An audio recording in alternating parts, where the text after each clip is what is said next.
David Vitter, who's running for governor of Louisiana, released a loathsome new ad against his Democratic opponent. Let's take a look. One of the Paris ISIS terrorists entered France posing as a Syrian refugee. Now, Obama's sending Syrian refugees to Louisiana. David Vitter warned Obama the dangers of Syrian refugees weeks ago and promised as governor, no Syrian refugees will enter Louisiana. John Bel Edwards has pledged to work with Obama to bring Syrian refugees to Louisiana. I supported the president. He always does. Okay, that was so over the top and absurd that I felt like I was watching that movie with Will Ferrell. I think it's called The Campaign, where they play ads and it's like they're actually pretending like the opponent is in Al-Qaeda or something like that. That's what I got. That's the vibe I got from watching that. And it's funny because David Vitter also released the other ridiculous ad that had him with the guy from Duck Dynasty, who's like, I'm a Christian. David Vitter done made some mistakes, but who hasn't? Of course, he's talking about David Vitter loves fucking hookers as he runs on family values. He runs on family values. He likes to fuck hookers. And by the way, tell me what the punishment again is in the Bible for doing that? For cheating on your wife? For infidelity? How does that work? What does it say in the Bible? Oh, you don't want to say that, right? Because that's your buddy and he's in your group, so you don't want to actually apply those rigid rules to him. The rigid rules only apply to other people you can judge. But my buddies, who hasn't made mistakes? I know he's supposed to die in the Bible, but who hasn't made mistakes? So he did that stupid ad. Now he does this stupid ad.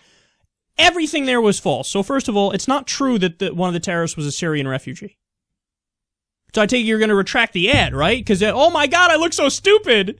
Oh my God, it actually wasn't. The people were born in Europe. So I look like an idiot if I say, stop immigration because there was a Syrian refugee. That's not true. So now you're going to take that down, right? No, you're not going to take it down. You're going to run with it anyway because the facts don't matter, especially to your moronic base. Fuck out of here. And also, even if that was true, the answer is rigorous background checks and vetting, which I'm in favor of, along with allowing in refugees. Okay? The answer isn't don't allow anybody in ever. Ever. Because then that's stupid because you know that an overwhelming majority of the people who come in are not terrorists. You know that even the furthest right-wing person knows that. Why would you not want to do the happy middle ground and say, hey, vet rigorously, look into their background, let some people in, and then if you find somebody who you think is radical, okay, don't let them in. But be smart about it, be intelligent. But no, that doesn't want to, just wants a demagogue and fearmonger. And then he goes on to say, well, yeah, the other guy said he gonna let the refugees in. I ain't gonna let them in. Mm-hmm.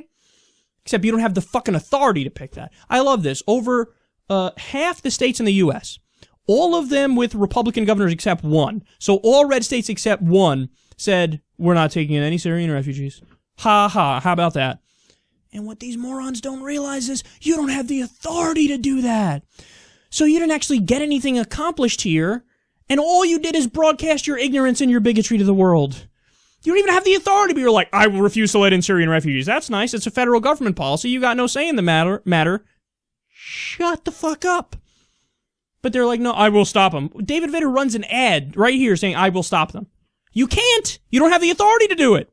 So your first claim in your ad was false. It wasn't a Syrian who did the attack. And then your second claim was false as well. So the entire ad is just scary music. Here's footage of a terror attack. Oh, Democrats are weak on terror. I'm a strong Republican. Vote for me. So in other words, you have no real ideas on substantive policy proposals that'll actually make people's lives better. So all you're doing is fear-mongering and saying, you're scared, right? You're scared. So vote Republican. We'll protect you. The oldest trick in the book, and unfortunately, it usually works.